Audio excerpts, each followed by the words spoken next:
Iniulat ng Department of Agriculture o DA na lumago o tumaas ang produksyon ng sektor ng agrikultura sa ikalawang quarter ng 2025. Ngunit kabaliktaran naman ang nangyari sa industriya ng baboy at pangisdaan.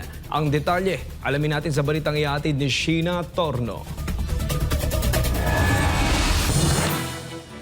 Sa datos na inilabas ng Philippine Statistics Authority o PSA, naitala ang 5.7% na pagtaas sa produksyon ng mga pananim sa sektor ng agrikultura. Sinabi ni Agriculture Assistant Secretary at Spokesperson Arnel de Mesa, tumaas ng 13.9% ang produksyon sa palay, habang 27.3% naman sa mais para sa ikalawang quarter ng 2025.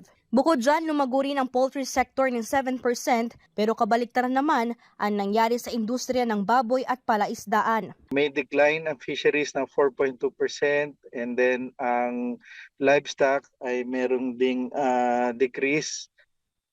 Ang decrease ng livestock is driven by continuous decrease ng hog sector, 7.5%.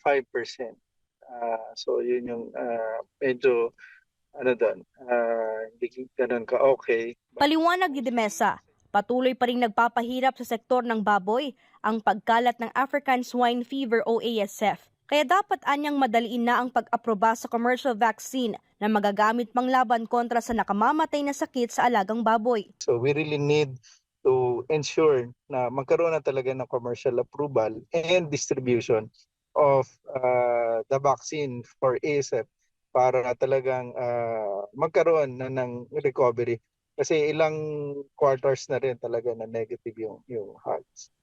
Gayunpaman, malaking bagay pa rin sa Department of Agriculture na italang paglago sa sektor ngayong taon. Dagdag pa ng opisyal, nakabawi na kasi ang sektor ngayong taon kung ikukumpara noong nakaraang taon na iba't ibang sakuna ang kinaharap. Talaga namang pangit din yung data natin last year because of El Nino and La Nina, especially on the first two quarters last year wherein we experienced a strong El Nino. So talagang recovery period itong year na to. At makita natin yung strong growth, strong recovery ng agri-sectors. Umaasang DA official na magtutuloy-tuloy ang pagtaas sa produksyon sa sektor ng agrikultura sa ikatlo hanggang ikaapat na quarter ng 2025. Para sa Diyos at sa Pilipinas kung mahal, ito si Sheena Torno, SMNI News.